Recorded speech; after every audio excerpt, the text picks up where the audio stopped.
Hi, we're back. We were talking about actually tires again. You're going to make everybody think we're like obsessed about this tire thing. Yeah. Anyhow, that was an excellent clip. The fire walking and the board breaking and the arrows and the throat. That's really amazing, isn't it? Wow. I want to do that really bad now. It's absolutely amazing. You know, the most amazing thing I saw in that vein live, and it was not in a show or anything like that. It happened to be in a classroom. Is I don't know how long the rebar was. You've seen those really long rebars, but it was quite long. So maybe it's like 10 feet. 10 feet, yeah. They're about 10 feet. Are we a little too loud there, or are we okay? I think we're okay. This is the volume That's up it. here. Okay, This is it, yeah. That's something was sounding a little funky. So anyhow, about 10 feet long piece of rebar, which they use in construction to pour the concrete. Those poles that stick up, right. Yeah, they're about like, you can't see my finger. They're round. Okay. I saw two men put it in the softest part of their throat on each side of the room. The same thing with the arrow. They said 1, 2, 3, and they ran as fast as they could and just hugged each other. And that rebar just bent. Whoop, and they just threw their arms around each other and grabbed one another. And just a little red mark where the pressure was, but absolutely nothing. I actually thought I was going to throw up when I saw it, because when I started to run, I thought, I'm going to see people with things coming out of the back of their head. I was like, oh! People I know. And they were safe and sound, and I thought, wow, it really is mind in matter or mind over matter, like Tolle Burkan was talking about, that the image you hold in your mind of what's going to happen is really physiologically what your body decides can handle, as well as some physics and other things like that, and just getting over the fear of... And the belief, the fear, like the woman when she put the arrow to her throat, and it's just about, I can do this. I know I can do this, and just go for it, Wow, I've always said, when you get that nudge to take action, and that's one of those times where you just have to go for it, I think, to really have the outcome you want.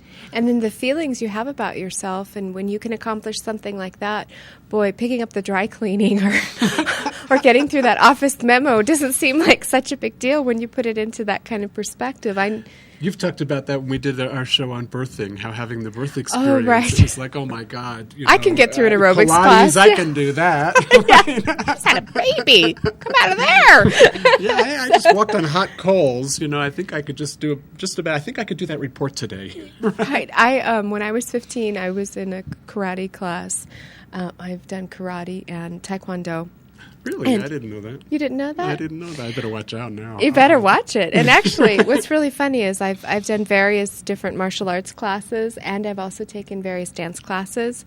And I don't want to start a big debate or anything, but my personal experience is that ballet is by far the hardest thing as far as I've ever done with my body versus... I've heard that actually from a lot of people. They have football players now doing ballet. So yeah, that's pretty athletic. That's really using your body. You're going to talk about having to pay attention to what's going on with your body. Yeah. But anyhow, back to the martial arts. When I was 15 is the first time that I broke a board. And talk about empowering. And my instructor, the whole thing, because a martial art, yes, you're using your body to protect yourself, but it's really more about what's happening in your mind. And any good martial artist or teacher will talk, it's all about a holistic approach. And so breaking the board is all about seeing through the board and seeing where you can go and a bunch of different things. And I know I'm not giving the martial arts world justice at all in this right now. So if you want to send me an email, that's fine. But here's the disclaimer. I know I don't really know what I'm talking about that closely, just my experience. But mindfulness. Mindfulness, and going through that board and just feeling so empowered, feeling just really good about myself. So I know I did the board thing. I actually took a class on glass walking, and that was part of it, was breaking that board. That was actually so much more empowering for me than, walking on the glass was fun, and it was about focus, and that was really great. But boy, breaking that board for me was really empowering. So whatever it takes, whatever you want to do, if it's a 5-minute break that you give yourself every day to walk outside and look at a bird, if that feels good because you're taking care of yourself, do it. Exactly. Absolutely. Yeah. Just build up some of that self-worth. Build up your confidence. Confidence is really big. Makes a big difference. When you feel good about yourself, you seem to put yourself out there a little bit more and take care of yourself a little bit more, and let's move on. Okay. Because the next one's my favorite. Adding creative expression to your life? Yeah. Doesn't that sound fun? I know we've showed a bunch of clips on stuff like that. People doing pretty fun things, doing the jig around the world and singing songs, Stand By Me all over the world. And so, yeah, what do you do to add some self-expression to your life, Brandy? Well, I do a whole lecture on adding creative expression to your life when I teach to bring aliveness. So this is one of my favorite topics. And one of the things that I used to believe was that I wasn't very creative, which now I know that's not true. But I used to think of creativity as doing something artistic.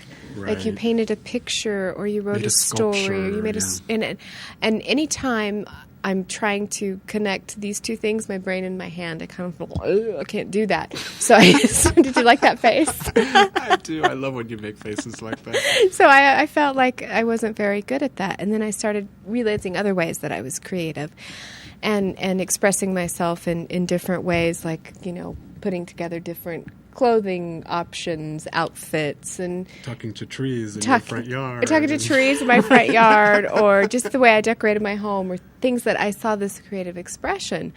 And then the best thing that I finally realized about how creative I am is what's happening inside my mind on a daily basis. Now, one of the shows that was on, I think in the 90s, Ally McBeal, I wasn't really a huge fan of that show. I tuned in a few times, but one of the things I loved is they were showing what was going on in her mind during that show. That's right. Like, and the thing that really resonated with me is she'd be walking down the street and she'd hear these music and bands or see singers like really, telling her to go for it. And that's where I really feel like I'm creative and nobody really sees it. It's what's going on in my mind. And I have show tunes happening in Broadway musicals with all of the people who are in the plaza. And if I'm bored and I'm watching a lecture or something and I'm thinking, I don't want to be here, I put Can Girls behind the person and I just entertain myself. And so but the creative expression is what's going on for me inside of myself so that I can feel alive and think, you know what? This is reality as we believe it to be. And I'm going to use that term loosely, the illusion of reality. But we can change it or dress it up in our mind to just have a good time. And that's one of my favorite things to do. Yeah, me too. It's all, me and my mind and Planet Mitch. And, I have lots of creativity happening in my mind. But I also love being creative with my body. I've talked about it before. Just moving around and just having a good time and singing and dancing around my house. And so there's so many different things you can do, just even as easy as going for a walk, and make it fun. Go for a walk, turn around, walk backwards, walk with your eyes closed. Do anything you can do to make it interesting and fun and give yourself a good giggle and a laugh every chance you get. I love to sit in different areas of my house. Like I would never sit like in the corner on the floor. I usually, come in and pop down on the couch and like, what if I sat in the corner of the floor? Or what if I sat, upside down like Mork from Ork? Do you remember Mork and Mindy? Oh, Mork and Mindy, absolutely. The way that's right. I love doing that and looking at everything upside down. Nano. Oh, was that Nano? Or was that? No, I can't do the Star Trek thing. The Nanu is like... This is the Nano? I think so, yes. Like I was a child of the 70s, and we used to... Anyhow, I love... We could get off on Mork and Mindy, like, 20 minutes. I'm going to stop us right there. I'm going to move on. So, just...